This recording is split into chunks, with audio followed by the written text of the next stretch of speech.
चाहतों में था सरवर आलम की रोज़े की सरवर की रोज़े की खुशबू लेकर चिड़िया चिड़िया चिड़िया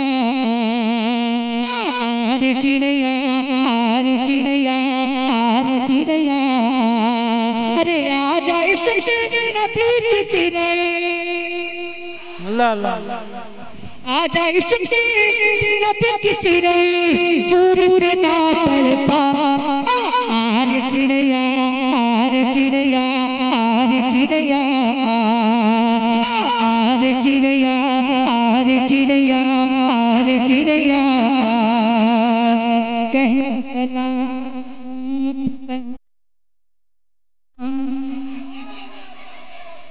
जोर से कहना सलाम उम्मत पहले फिर सारा दुखड़ा कहना।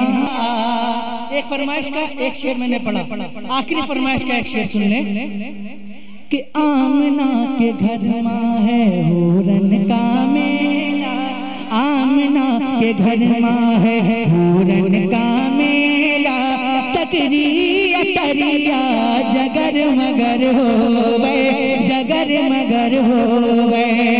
अरे बन कर खिलाना मोरे नबी का, बन कर खिलाना मोरे नबी का, अंबर पे चंदरवा इधर उधर हो गए। आमना के घर माँ है हूरन का मेला, सकरी अटरिया जगर मगर होवे जगर मगर होवे कि माँ रहरा माँ रहरा माँ रहरा माँ रहरा माँ रहरा, दिल है तो धड़कन बारे। अब देखता हूँ ठकेरा वाले कैसे खामोश बैठते हैं कि माँ रहरा दिल है तो धड़कन बारेली, निकली ठकेरवा से सुन्नियों की रैली, निकली ठकेरवा से सुन्नियों की रैली। अरे देख कर ये रैली नचती वहाबी, सर से कदम तक लचर मचर हो गए। आमना के घर माँ है हूरन का मेला, सकरी अटरिया जगर मगर होवे जगर मगर होवे।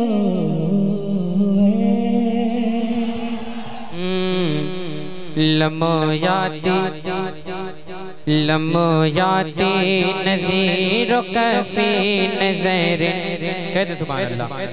लमोयाती नज़ीर कफ़ी नज़र, लमोयाती नज़ीर कफ़ी नज़र, मिसल तो न शुद पैदा जाना। लमोयाती नज़ीर कफ़ी नज़र, मिसल तो न शुद पैदा जाना। लमोयाती नज़ीर कफ़ी नज़र, मिसल तो न शुद पैदा जाना। लमोयाती नज़ीर कफ़ी नज़र, मिसल तो न शुद पैदा जाना, मिसल तो न शुद पैदा जाना। जगराज को ताजा रसूल अल्लाह, जगराज को ताज तोरे सर सो, जगराज को ताज तोरे सर सो, है तुझको शहीदो सरा जाना। लमोयाती नज़ीर कफ़ी नज़र, मिसल तो न शुद पैदा जाना। और अगला शेर मोहब्बत के साथ मुलाहिज़ा करके कहते सुभान अल्लाह। दोनों हाथों को उठाएं, फिजा में लहराएं, कहते या रसूल अल्लाह। समात करें। अल बहरो अला वल मौजो तका, मन बेकस तोहफा होशरुबा। अल बहरो अला वल मौज जो तगा मन बेकस तो बाहोश रुबा अल बहरो अला वल मो जो तगा मन बेकस तो बाहोश रुबा मन बेकस तो बाहोश रुबा मझधार में गो या रसूल अल्लाह मझधार में गो बिगड़ी है हवा मझधार में गो बिगड़ी है हवा मोरी नैया पार लगा जाना लम जाती नज़ीर फी नजर मिसल तो नशुद पैदा जाना। और एक बहुत खूबसूरत शेर समात करें, कहते सुभान अल्लाह, कहते हैं या रसूल अल्लाह, समात करें। रूह फिदा का फज़िद घर का, रूह फिदा का फज़िद घर का, यक शोला देगर बरदन इश्क़ा। रूह फिदा का फज़िद घर का, यक शोला देगर बरदन इश्क़ा। रूह फिदा का फज़िद घर का, यक शोला दिगर बरदन इश्क़ा, यक शोला दिगर बरदन इश्क़ा। मोरा तन मन धन, मोरा तन मन धन, मोरा तन मन धन सब फूक दिया, मोरा तन मन धन सब फूक दिया। ये जान भी प्यारे जला जाना लम जाती नज़ीर फी नजर मिसल तो नशुद पैदा जाना। और मक्का दुआ के साथ समात करें, कहते या रसूल अल्लाह, दोनों हाथों को उठाए, कहते या रसूल अल्लाह, समात करें। बस खाम नवाए रज़ा, ना ये तैज़ मेरी ना ये रंग मेरा। बस खाम नवाए रज़ा, ना ये तैज़ मेरी ना ये रंग मेरा। बस खाम नवाए रज़ा, ना ये तैज़ मेरी ना ये रंग मेरा, ना ये तैज़ मेरी ना ये रंग मेरा। इरशाद गे पा, इरशाद गे पानातिक था, इरशाद गे पानातिक था। नाचारे से राह पर जाना लम जाती नज़ीर फी नजर मिसल तो नशुद पैदा जाना।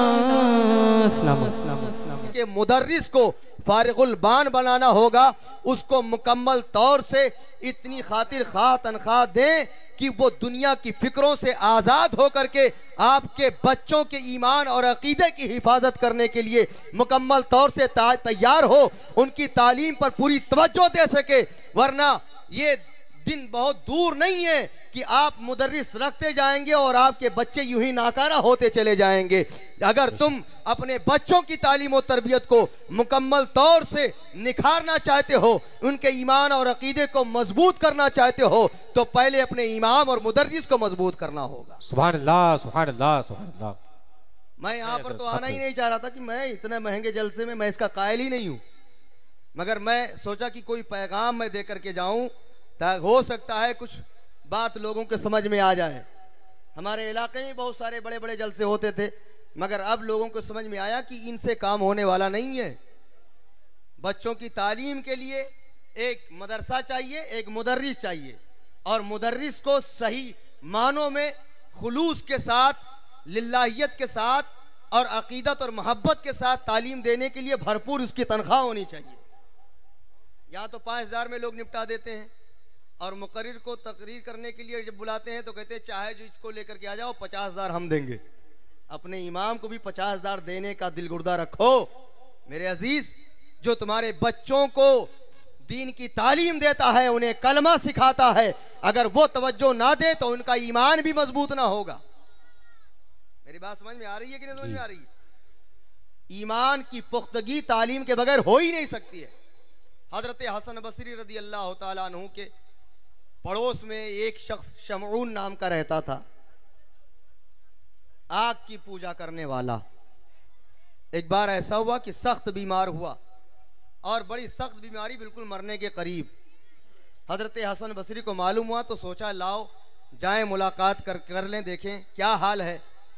गए, देखा तो मरने के करीब था और आग जल रही थी। आग के धुएं उठने की वजह से वो बिल्कुल काला हो चुका था। हजरत हसन बसरी ने देखा, खैरियत पूछी, कहा बिल्कुल अब आखिरी वक्त है, क्या खैरियत पूछ रहे हो? कहा अच्छा एक बात बताओ, इस आखिरी वक्त में मैं तुम्हें दावत देता हूं कि इस्लाम कबूल कर लो।